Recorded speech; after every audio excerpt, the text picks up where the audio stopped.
Now, great to have you with us. Kevin Wall with you. We are just days away from primary election day, June 14th, next Tuesday. Early voting, another couple of days. I urge you, if you are registered to vote in the state of Nevada, wherever you are, Minden or Gardnerville or Lake Tahoe or Boulder City or Henderson or Las Vegas, doesn't matter.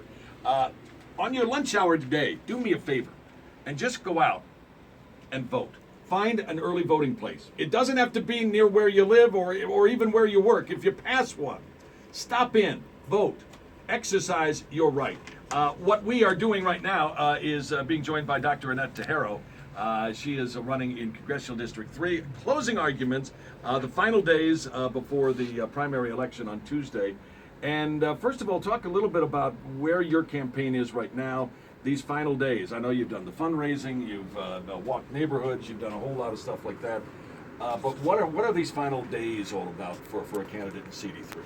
Wow, it's a lot of, thank you for having me here, first of all, but it's a lot of continuing to reach out to the voters and talk to the voters. So your listeners really want to know about me as a candidate. So they need to understand that my family's been here for 40 years, so that's a lot of history.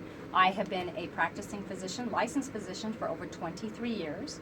I have decades of public service dating back to 1980 for all my volunteer work, which I got a Senora of Excellence Award for.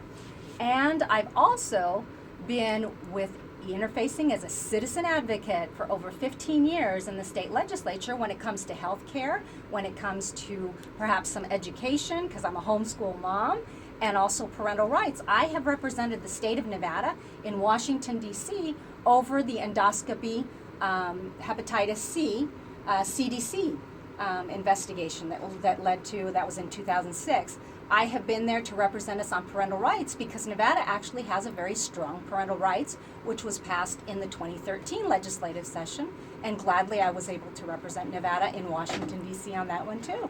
Dr. Teijeiro, I want to ask you, because I know you've been at all the candidate forums, and I've seen you at least one of them.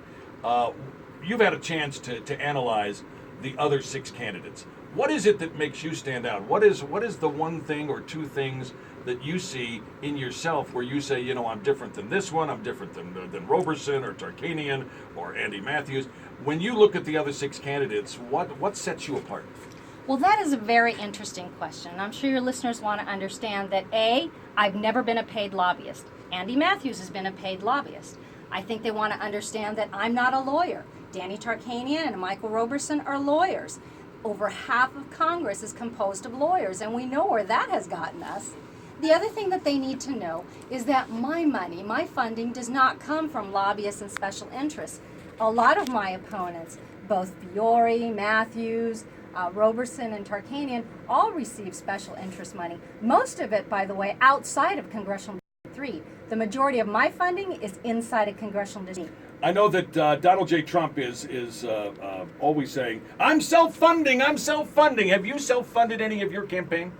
Absolutely. We all self-fund because, first of all, your listeners need to understand that I have given up my medical practice to be able to be accessible to everybody in the district, everybody that wants to ask a question. If they go to facebook.com/Annette Teijeiro, they can see tons of videos because I'm a very transparent candidate that has been out talking to people, and I don't hide from any of the issues. The other thing, because we didn't finish the list is actually rather long. We talked about my public service. We need to talk about what I do to help the Republican ticket in 2016 in November. And that's very important to us because we want to turn the state red. Wouldn't you agree? I would agree. Absolutely. So for me, I help people, the presidential, the Senate, and everybody down ticket that's Republican because I have special things that the other candidates don't have. I am fully bilingual, fully bicultural, lifelong Republican. And on top of everything else, I'm a medical doctor, so that's important. There are only 17 medical doctors inside of Congress, and we need to have more of them because that's only about 3%. We've got Medicare to deal with the doubling senior population from 2010 to 20. Need to get health care. 20 to 30 of them are committing suicide every day, and we need to stop that. But also we need to deal with Obamacare. When we repeal Obamacare, we need to have people there that actually understand what we really needed in healthcare reform, and it wasn't Obamacare. I want to ask you though, because when you go to candidate forums, when you just run into, because you're at a lot of events around town, I see you out at the Republican events all the time. When you talk to people, are those the issues? I mean, give me a top three issues that you hear from voters that they want fixed. Well, here are the top three. The first one always is the economy. You realize that in Nevada, our U6 numbers, which is everybody that's underemployed and everybody that's part-time work, temporary work, wages that are lower than they were before, it's 13.9, which means that we are still number one in underemployment. People want this economy jump-started, and they are not happy with the important, and I share with them the fact that the plans that I have to jumpstart the economy to create those jobs so that we can become prosperous again. Once you do that, then a lot of the other issues kind of quiet down. So that's number one. But national security is also very important, and people do not feel safe with this administration. They also don't feel safe with this Congress because this Congress isn't really being aggressive about that. I want to ask you, the third one, though, and I'm just curious if immigration reform, because I get a chance. I've got my own little forum here where I get to talk to people all across the state every day, and one of the key issues that I hear from people that they really want fixed is immigration reform. What is your idea on immigration reform, and does it include a path to citizenship, a path to legal status, and if so, what do you consider legal status? Because that's kind of interchangeable for a lot of Republicans. They use the legal status thing so they don't have to say citizenship. Tell me your solution to the immigration problem in this country. Kevin, you're never one to mince words. Every single time that I come here, you ask me much harder questions than you ask any of my opponents. Immigration actually goes back to the national security. That is really what we want. We want to secure all of our ports of entry. And then we have to give people the tools that they need. 100% E-Verify. I don't know if your listeners know that E-Verify is only for larger companies.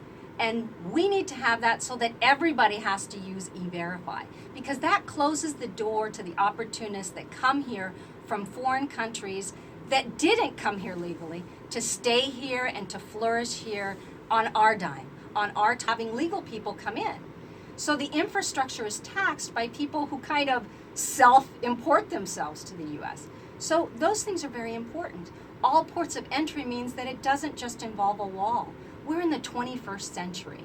And in the 21st century, we have a lot of technology to make sure that we know who's inside of our country and who wants to come here illegally, and we catch them and we turn them around within 24 hours.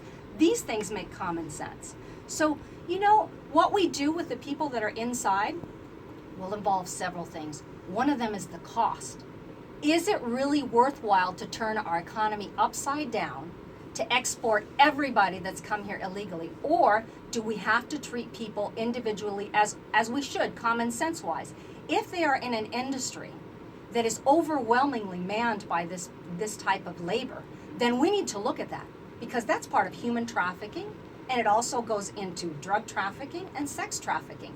That's what the problem is with illegal immigration. We need to be able to enforce our rules. We are a nation of rule of law. What do we do, though, with the 11 million, 12 million, 25 million that are here right now? Do they get to stay? Do they